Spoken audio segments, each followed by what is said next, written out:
Bonjour, Cathy Robitaille, propriétaire de la Galerie d'art Urbania. On a la chance aujourd'hui d'être avec l'artiste Bérubé, Simon Bérubé. Bonjour, Simon, comment vas-tu? Ça va très bien, toi-même? Oui, écoute, on est heureux de t'avoir avec nous aujourd'hui pour faire un petit brin de jasette sur un peu ta carrière, ta passion et tes créations, bien évidemment. Donc, dis-moi tout sur ce qui t'a incité à faire de la peinture. En fait, j'ai toujours ressenti le besoin de créer comme la plupart des artistes. Puis c'est ça, là, j'ai été étudié en dessin, faire un deck en dessin animé, puis je travaille encore dans ce domaine-là, mais à un certain moment, j'ai ressenti le besoin de créer par moi-même sans avoir de compte à rendre à personne ou de cadre externe. Fait que c'est un peu cette impulsion-là là, qui m'a poussé à démarrer mes projets en lien avec la peinture, les beaux-arts. Puis c'est ça. Là. J'avais vraiment le désir à ce moment-là de m'exprimer les différentes facettes de ma personnalité là, à travers justement un style que je définirais par moi-même. Puis ça donne ce que je fais aujourd'hui. Là. Oui, puis dis-moi, tu as vraiment un style particulier, je dirais même des canevas très intimement liés avec aussi d'autres passions que tu as. Oui, Tes canevas sont en bois, hein? exactement. En fait, je produis mes canevas de façon artisanale là, par moi-même à partir de bois que je prends du bois brut, des bio de bois, là, pour dire les vraies choses, que je transforme en planche. Fait que, avant même de commencer à peinturer, il y a une grande. La base de ma démarche artistique consiste à un travail d'ébénisterie, de créer mes propres canevas, soit en bois, longiligne, un peu comme celui qu'on voit juste en arrière de moi, ou des rondelles de bois aussi, ou même sur de l'écorce de bouleau. Mais la base de ma démarche, ce que je dis souvent pour simplifier, c'est que je mélange l'art et la nature ensemble. Ça prend vraiment racine en forêt. Puis c'est à ce moment-là que je commence à penser, choisir l'arbre, ou des fois j'en achète d'autres aussi, mais je crée quand même tout le canevas à la main. C'est un processus qui est quand même aussi long. Là. Le travail du bois, il faut être patient, attendre que le bois sèche. Puis tout ça. Fait que ça peut prendre jusqu'à 1 an, voire 2 ans entre le moment que je crée une planche et que je peins dessus. Mais pour moi, c'est bien intéressant. Puis c'est lié aussi avec tout mon passé, mon histoire. Là, je proviens d'une ferme qui avait un volet forestier. J'ai grandi un peu dans la forêt. J'ai été initié jeune au travail du bois. Puis dans mon projet artistique, j'ai vraiment essayé de mélanger les deux, là, ma passion pour la nature, puis la transformation des ressources naturelles qui proviennent de la nature, puis l'art. Fait que, ça donne ce que ça donne, ce que vous voyez Oui, c'est aujourd'hui. fascinant. Écoute, tu as un style très particulier et une technique aussi particulière avec le traitement du bois notamment. Mhm. Peux-tu nous en parler un petit peu?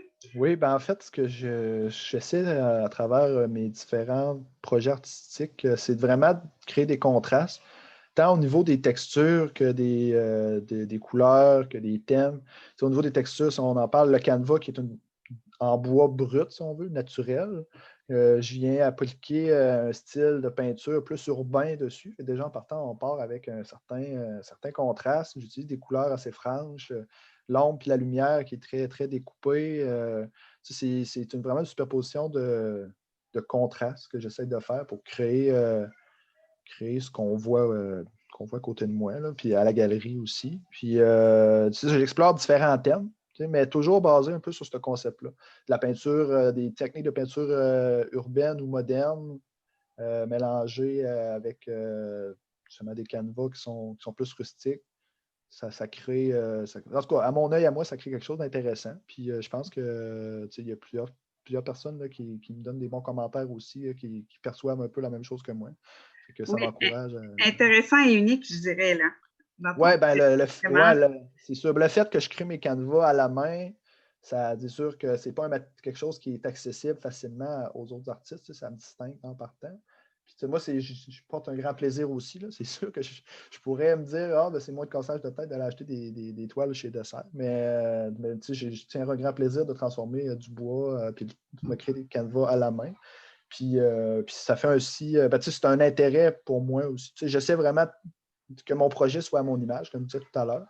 Puis au niveau des planches de bois, ben, j'ai un côté entrepreneur assez fort aussi. Je suis artiste, mais aussi entrepreneur. Puis j'ai des projets là, justement dans ce sens-là. Là. Fait que tout est un peu lié. Là. Vous allez peut-être voir ça dans les prochaines semaines ou mois. Là. Mais en gros, oui, là, j'ai une technique qui est peut-être unique pour l'instant. Peut-être que plus tard, ça le deviendra un peu moins s'il y en a certaines personnes qui peuvent avoir accès à des planches aussi puis commencer à faire comme moi. Mais je le prendrais comme un grand compliment que les gens s'inspirent de ma technique pour se l'approprier. Puis dis-moi, les thèmes que tu abordes, on voit, bon, on a des animaux, on a aussi les sports d'hiver. Tu as vraiment des créations avec des thèmes aussi Ouais. très, très personnels. Oui, ben j'essaie d'aller dans plusieurs directions. Disons que c'est ça, le style, j'ai assez bien défini mon style visuel, mais au niveau des thèmes, j'ai eu la chance d'avoir une formation technique en dessin assez poussée qui me permet d'avoir, puis j'ai quand même une expérience en entreprise assez longue aussi, ce qui m'a permis d'avoir les compétences pour dessiner vraiment n'importe quoi finalement. Tant des personnages que des animaux, puis d'aller dans différentes sphères aussi, autant figuratives qu'abstraites. Fait que ça m'amène à. Puis, je suis quelqu'un de curieux de nature aussi. Fait que je varie beaucoup les thèmes. Tu nommais les animaux ou les personnages, les portraits, des choses comme ça, oui. Mais j'aime ça aussi aller dans des directions plus dans le surréalisme, par exemple. Ou dans le symbolisme, de mélanger l'abstrait avec le figuratif. Vraiment de ramener ça à. C'est ça. Faire de l'expérimentation, beaucoup. J'ai certaines peintures aussi que je vais dans des thèmes qui sont plus proches de l'art de rue, qui se veut plus engagé là, dans plusieurs. Fait que, ça aussi, je vais dans cette direction-là. Puis j'ai comme des. Puis j'ai aussi dans le futur, je veux aller ailleurs. Mais pour moi, c'est important toujours de me donner des défis aussi, puis de sortir de ma zone de confort. Fait que je suis pas là. J'ai beaucoup de respect pour les gens qui peignent juste des animaux ou des fleurs. Mais en ce qui me concerne, quand je reste trop longtemps dans mes pantoufles, je m'ennuie un petit peu. Fait que j'aime ça sortir de ma zone de confort, d'expérimenter sans cesse. Mais on reconnaît très bien ta signature, par contre, dans le style de tes dessins aussi, et tes canevas, bien sûr, qui est aussi ta signature. Oui, ben c'est ça. C'est ce qui est important pour moi, mais à partir de là, je peux faire mille et une variations là, en utilisant la même signature tout le temps, c'est sûr. Puis dis-moi, dans les dernières années, tu as accompli quand même plusieurs expositions, tu as des beaux projets qui s'en viennent. De quoi est-ce que tu es le plus fier? Ben, de vivre de mon art, c'est quand même une fierté pour moi. C'est sûr que pour l'instant, je le fais en travaillant pour des studios de dessin animé, ce qui est quand même cool comme job, on va se le dire. Là. Oui. Mais si j'aspire à vivre vraiment d'être mon propre patron, ça serait un accomplissement personnel. Puis c'est ce que je tends à essayer de faire.